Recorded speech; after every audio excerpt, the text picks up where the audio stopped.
Good to see you again. Good afternoon. We saw each other in Hayward, and I want to thank you, Assemblyman Quirk, for taking the time to address this issue and reach out to the sex work community. My name is Starchild. I'm from San Francisco. I am an active current sex worker, and I was also coercively trafficked, although fortunately only briefly. I'm sad to say that it actually happened at the hands of law enforcement. I was entrapped and set up in a sting operation by police officers dishonestly posing as clients working for the city of Fremont. I was kidnapped by them and stuck in a cage for about 24 hours, 2 different jail locations.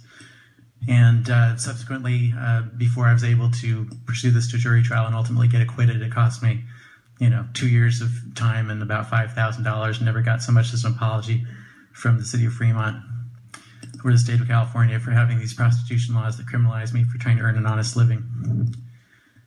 I agree with everything that's been said here today about the conflation of human trafficking with consensual prostitution. I see this, we saw this with Prop 35, it continues. The old moralistic forces that used to shame prostitutes and say you're bad people, you're fallen women, etc. People like me as a male sex worker are kind of invisible in this narrative. They want to pretend it's all about victimization of women. They realize that argument doesn't really sell anymore.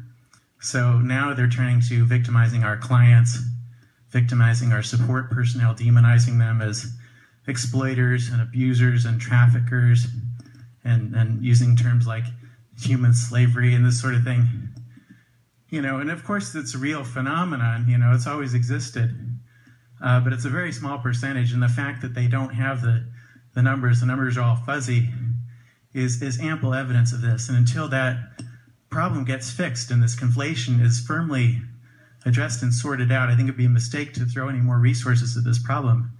Because as your colleague was saying, it may be doing more harm than good in the unintended consequences of what you do. And I wanted to specifically mention the U and T visas. DA O'Malley was saying that her office was very aggressive, she used that term, and also very successful at getting these visas for people she called trafficking survivors. And she and others also mentioned benefits and refugee status and other things available to survivors. And the problem is you get more of what you incentivize. People come to this country, If you could sum up in about 20 seconds. People come for economic opportunities, and they are trying to pay back the people that smuggled them or helped them, in many cases, survive, save their lives from crossing the desert on their own, etc. And they come and they work in, say, a massage parlor to pay back this money, but then the massage parlor gets raided, and they face a choice of saying, yes, I'm here voluntarily working as a prostitute, paying back my smugglers. Then they get arrested and deported and everything else. Or, they've been incentivized now. They can say, oh, I'm a victim, I'm being held here against my will, sexual slavery, human trafficking, etc. And then they can be eligible to stay in the country, get all kinds of official assistance and help.